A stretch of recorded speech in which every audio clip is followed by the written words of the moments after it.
In this video, I'm going to be taking a look at the Sony Google TV model number NSZ-GS8. Now, they do make two models of the Sony Google TV. This is the GC8, which I have here, and they also make a GS7.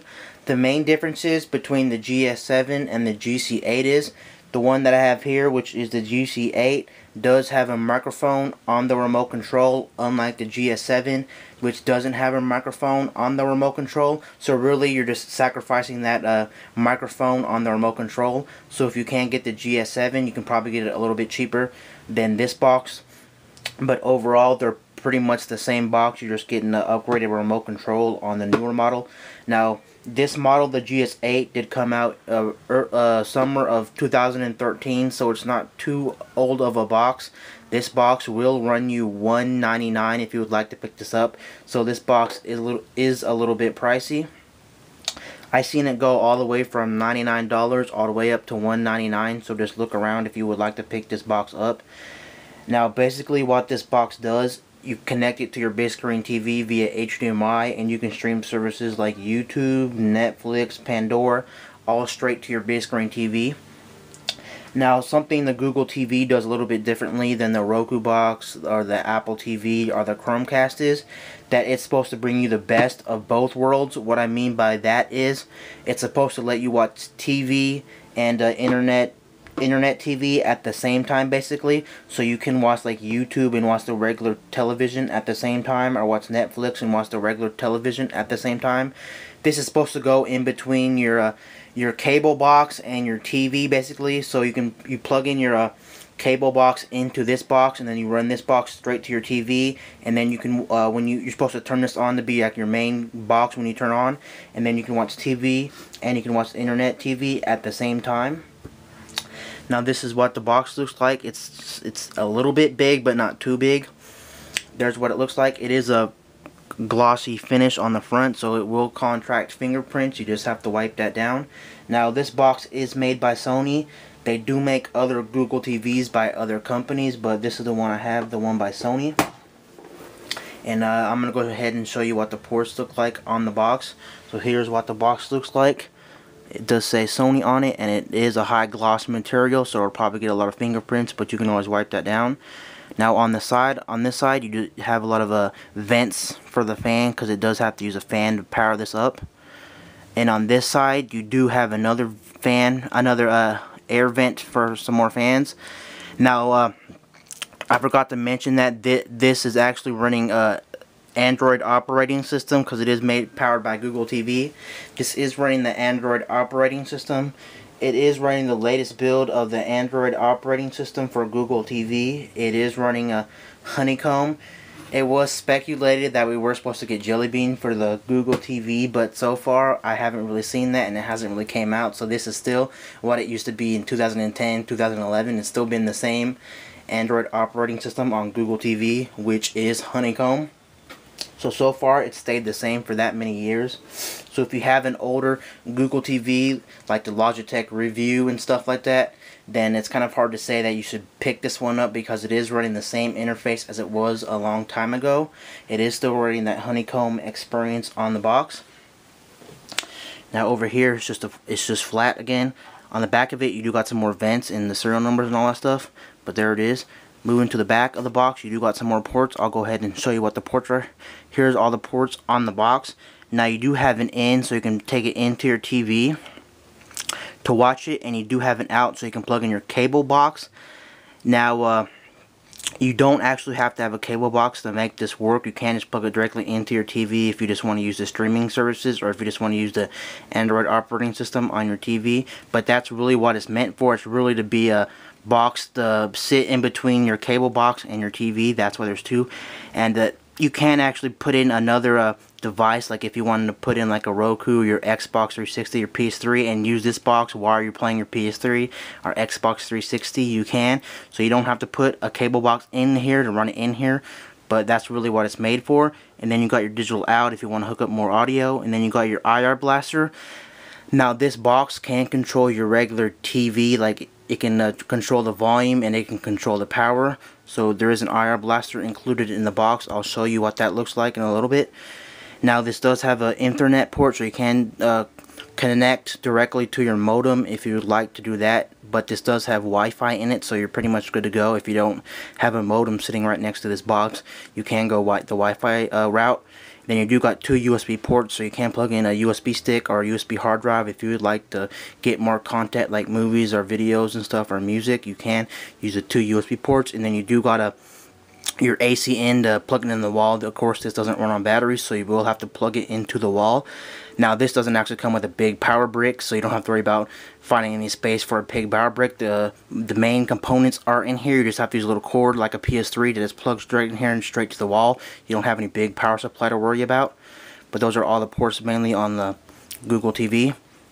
Now I will show you what comes in the box. There's only a couple of items that comes in the box. Of course you get the AC cord, but then you also get this component. Here's what the component looks like. It is a small IR blaster. You plug this into the IR port in the back, and then it'll allow you to control your TV if you'd like to control the volume and the power. And that's pretty much it. But you don't have to control your TV if you don't want to plug this in. You don't have to control your TV. You can use your standard remote control that came with your TV. If you don't want to, this is just an added feature if you would like to use it. Now the last thing that you get in the box, or the main component of this, is the remote control. Here's what the remote control looks like on the Google TV.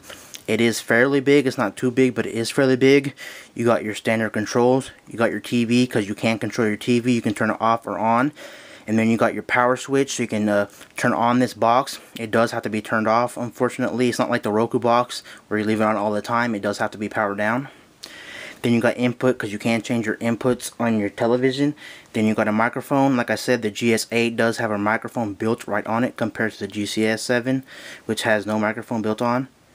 And then you do got a guide button, so you can look at the guide on your cable box if you want to scroll through all the channels you got on the listing. Then you got your other button. You got picture in picture. You got home.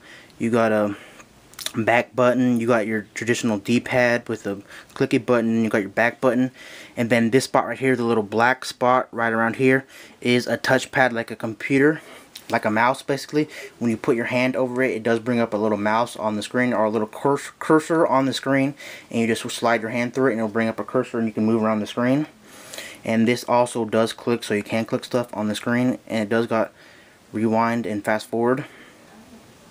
And then you got play, pause, information, drag, and you got yellow, purple, red, and blue. I don't know what all the buttons do, but this is pretty much what's all on the remote control. And then this is actually a dual-sided remote control, so I will show you the other side of this.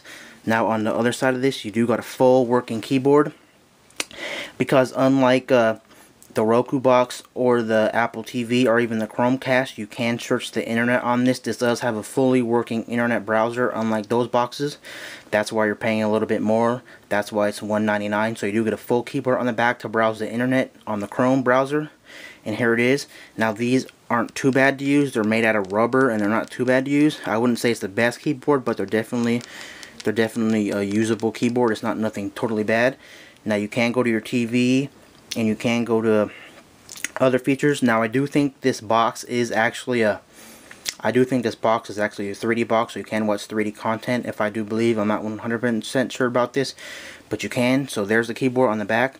It's not too bad, but I wouldn't say it's the best keyboard.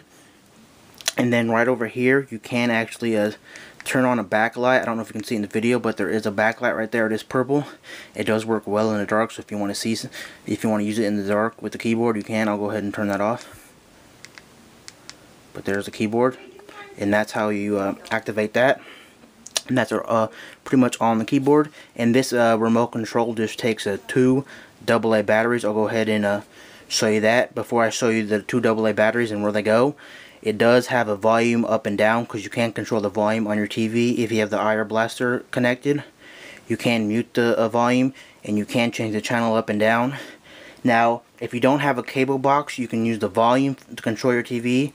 You can mute your TV, but you can't actually change the volume. You can't actually change the channel of your TV unless you have a cable box connected to this. So if you just want to use it as a standalone box, you won't unfortunately be able to use the channel button, because the channel button won't actually change your channels. unless you have a cable box connected to this, unfortunately. And the input button and the power button also do work without a cable box. The only thing that doesn't work without a cable box is the channel button, so you won't be changing your channels, unfortunately. If you want to do that, it's out of the question unless you have a cable box. Now, the batteries, and there is a little LED indicator right there that flashes every time you press the button on the remote, so you know that it's working. And basically what you do is, there's these little two push open buttons. I'm sorry for the focus, it's not really focusing, but you do got a push open button right there. Then you got another push open. You basically just take the two push buttons, you just press them both down. Then you just pop off the faceplate. It's basically just a small faceplate. I don't know if you can buy different colors, but here's what the faceplate looks like. It does say Sony on it. And then the two AA batteries just go on the side of the remote control. So there's where you pop in the two AA batteries. Now in my testing, I got around 40 to 50 hours out of batteries. Battery life ain't really an issue on here, but they do last about 40 or 50 hours. So a pretty good decent amount that you won't have to worry about batteries on here.